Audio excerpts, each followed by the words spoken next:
this is Warren Redlick, Bangkok International Motor Show. Saw a bunch of new EVs in here. Let's dig into what we got.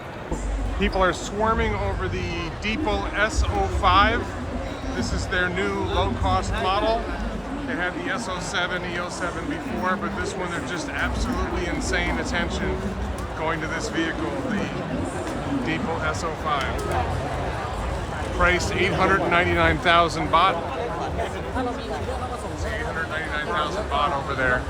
People are going crazy about it. So one of the hottest vehicles in EVs in Thailand right now is the BYD Sea Lion 7. You can see priced at 1.25 million baht. That is it's almost 750,000 baht less than any Model Y, maybe in that ballpark.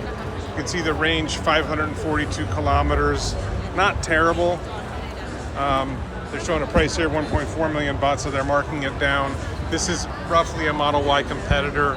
It's a little smaller. It's definitely smaller inside. It doesn't have the efficiency. It doesn't charge as fast, but still very impressive work by BYD. And I think there's a lower priced version as well. Most interesting cars that BYD has is the M6. This is something we haven't seen a lot before. It's a legit third row vehicle, small, but you can see there's a first row, second row, and a third row back there. It's a relatively small vehicle for having 3 rows. It's probably tight if you squeeze 6 people in there. And you might be able to squeeze 7 with the 3 people in the middle row.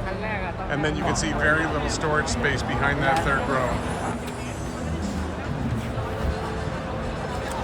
BYD M6. BYD also has, this is the Shark 6 pickup. I'm not seeing any pricing or range numbers on it. This may be a hybrid. BYD showed an Atto 2. They did not provide a lot of details, and it appears that it will have limited range and only a 45 kilowatt hour battery pack, smaller than the Atto 3.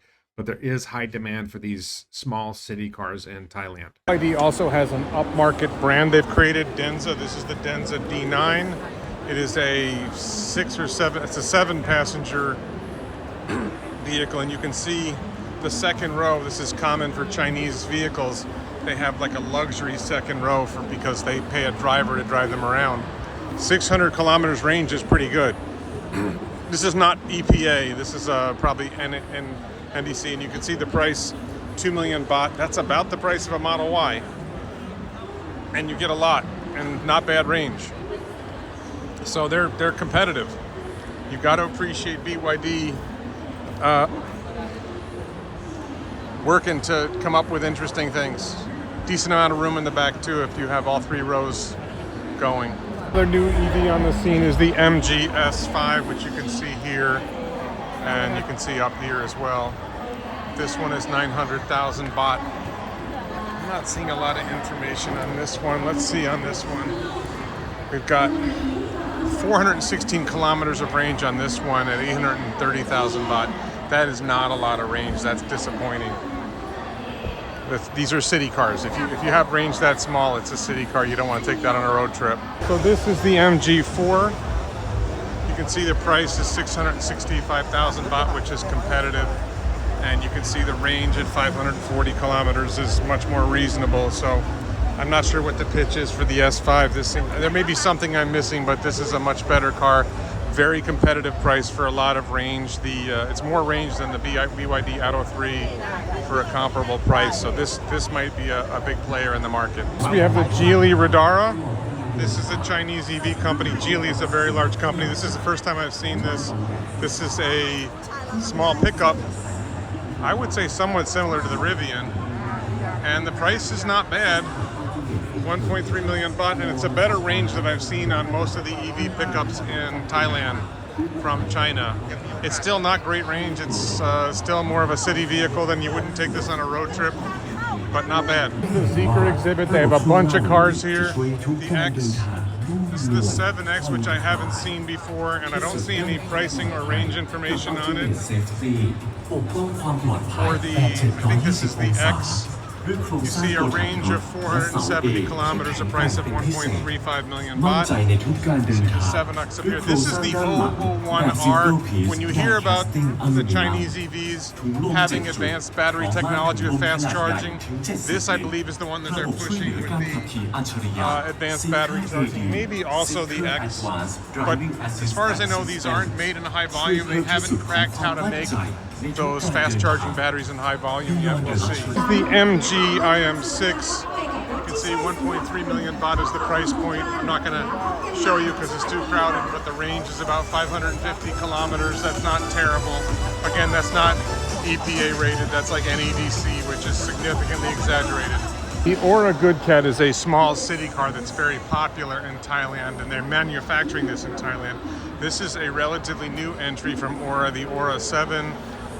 This car, I don't know, 600,000 baht. This is 1.3 million baht. It's bigger. I've seen them on the road a little bit. I don't know about the range or other features. They're not giving a lot of information here about the Aura 7, but they do sell a lot of the Aura Good Cat, and they're making it here. I'm not sure if they're making this here in Thailand yet.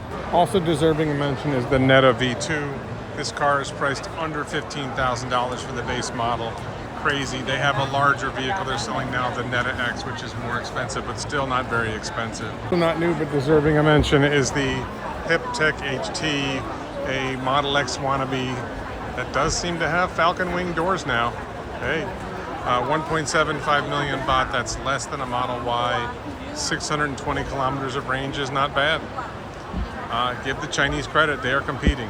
To appreciate Jayco for introducing the J6 EV, celebrating the righteous protests, the mostly peaceful protests of the end of Donald Trump's reign.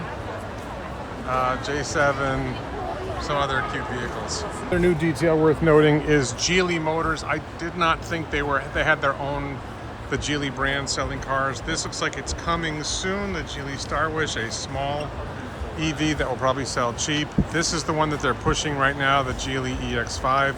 Prices ranging from 800,000 baht to 930,000 baht, 500 kilometers of range. We'll see how this goes. This is something new as well. Honda has an EV, the EN1, priced at about 1.2 million baht with 500 kilometers of range. I'm not sure how it compares with the Atto 3, but the Honda brand, which is much more expensive than an Atto 3, but with the Honda brand, that might help. This might sell a lot here in Thailand. So you can see the Chinese are making some great electric vehicles. Tesla doesn't participate in every auto show, but there's a lot of great stuff that's very inexpensive. Do you think that American customers should have access to low-cost EVs under $15,000 in some cases that would accelerate the transition to sustainable energy? Or do you think we should continue having a trade war with China and not worry about the transition to sustainable energy? Or, and my own personal view is none of this stuff matters if we go to robo-taxi and Cybercab ends up taking people around and people don't own cars anymore, or very few people own cars anymore.